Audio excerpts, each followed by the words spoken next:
उत्तर प्रदेश का जिला सिद्धार्थनगर। सदियों पहले भगवान बुद्ध चले थे इस डगर।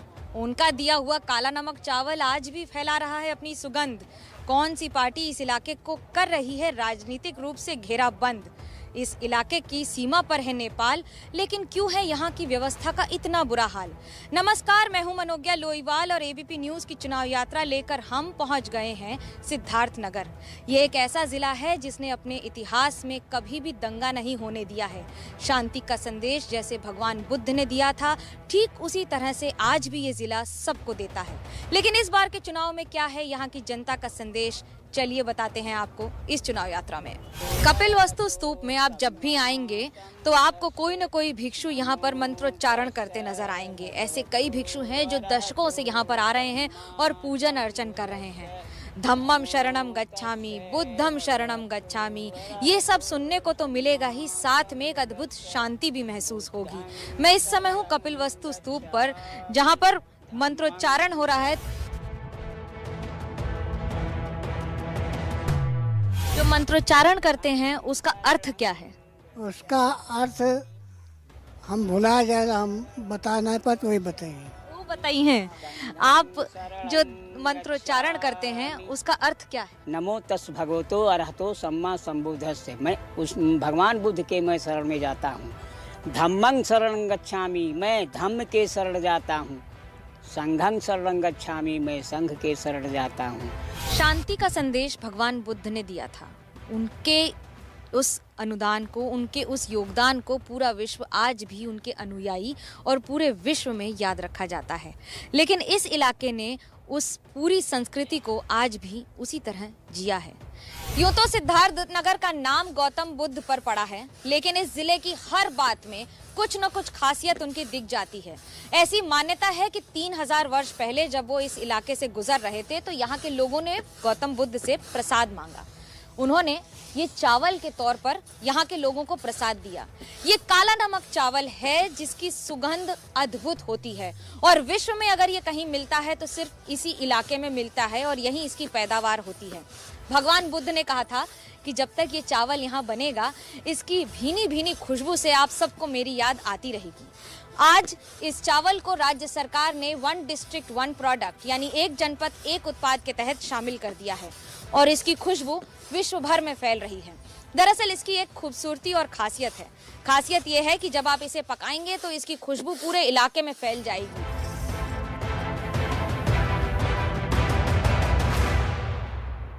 इस चावल की खासियत यह है कि ये शुगर फ्री है, यानी कि अगर आप इसको खाएंगे तो आपको शुगर की समस्या तो नहीं होगी, इसलिए इसको ऑर्गेनिक में भी गिना जाता है। ऐसे में राज्य सरकार पूरी कोशिश कर रही है कि जितना संभव हो सके इसे विश्व स्तर पर पहुंचाया जा सके। पहले सिर्फ 2.5 लाख हेक्टेयर इलाके में ही इसे बनाया जाता था, लेकिन अब कई गुना ज्यादा हो चुका है ये इलाका और किसानों की संख्या भी वैसे ही बढ़ गई है।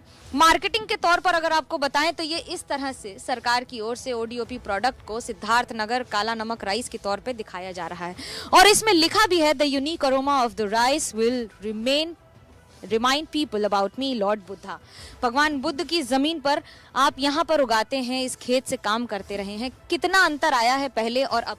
2013 से जब से जीआई टैग मिला है, ओवरऑल किसानों की संख्या ज़्यादा बढ़ी है, बट हमें जो रेट मिल रहा है वो अभी हमें 10,000 कुंटल के आसपास रेट मिल रहा है। हम चाहते हैं सरकार से कि सरकार हमसे ये डायरेक्ट परचेज करे, जिससे ये डिफरेंस कम हो और प्रॉफिट हमें मिले। ऐसे में राज्य सरकार की जरूरत है कि इस खुशबू को फैलाने में थोड़ा और ज्यादा काम करे।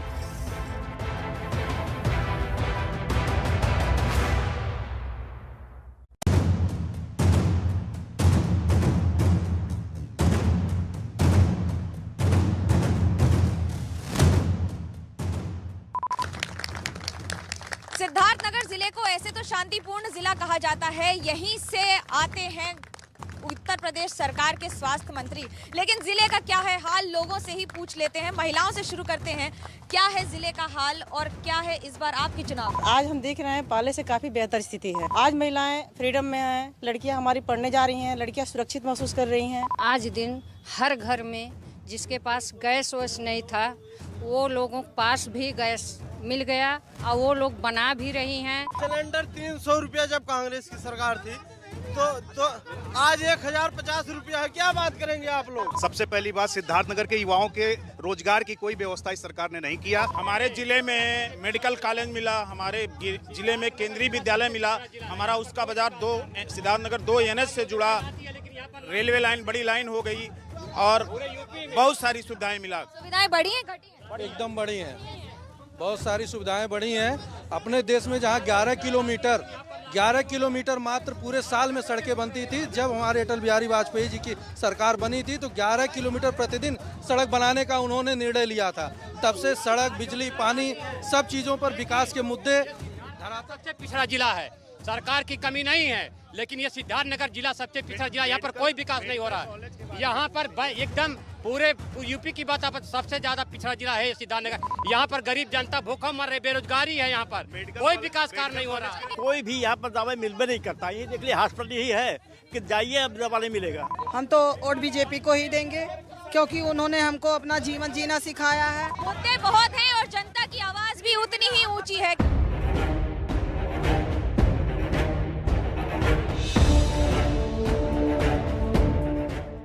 सिद्धार्थनगर जिले में 5 विधानसभा सीटें हैं और 1 संसद की सीट है। डुमरियागंज से ही सांसद हैं जगदम्बिका पाल जी हमारे साथ हैं और एनडीए ही काबिज है यहाँ पर 5 सीटों पर। इस बार के चुनाव मैदान में कौन से वो 3 मुद्दे होंगे जिसको लेकर उतरेंगे मैदान? आज वो जनपद विकास की दृष्टि से एक नए फॉर्मेट पे आ रहा है, तो हमारा विकास होगा। दूसरा, हमारा सुशासन होगा। रास्ते खराब हैं, महंगाई है, सड़क है, स्वास्थ्य व्यवस्था विफल है, जबकि आपके खुद के मंत्री राज्य के यहाँ से हैं। इन सवालों का क्या जवाब? पूछिए स्थानीय लोगों से, अब सड़क क्या है?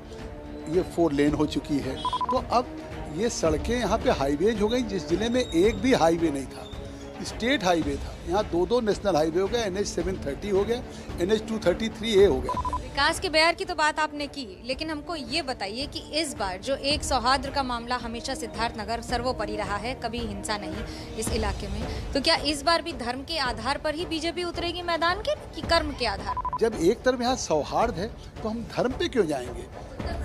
नहीं, उत्तर प्रदेश में भी हम क्यों जाएंगे? दिलचस्प आरोप लगाता है समाजवादी पार्टी के नेता, हर नेता आपके ऊपर, कि आप सिर्फ फीता काटो सरकार हो गई हैं, जो उनके सारे काम पर फीता काट रहे हैं। क्या देखते हैं इस बार? अब अगर समाजवादी पार्टी मुंगेरी लाल के हसीन सपने देखे तो देखता रहे। सिद्धार्थनगर को हमेशा सौहार्द के नाम पर जाना जाता है, लेकिन आपको ये जानकर ताज्जुब होगा कि यहाँ की एक मिठाई राम कटोरी को बाबरी मस्जिद विध्वंस के आसपास कार सेवकों के लिए बनाया गया था।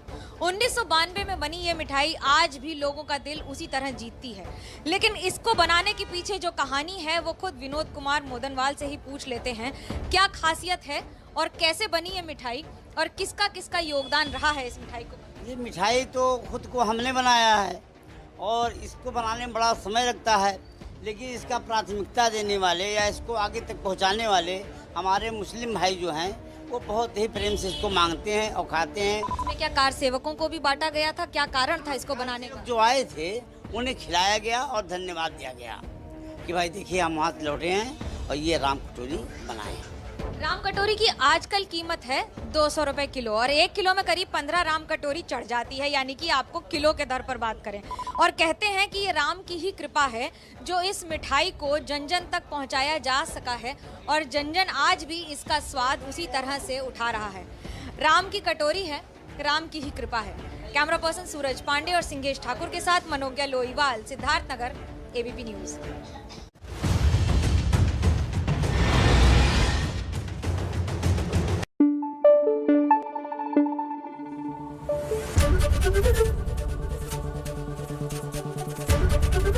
ABP न्यूज आपको रखे आगे।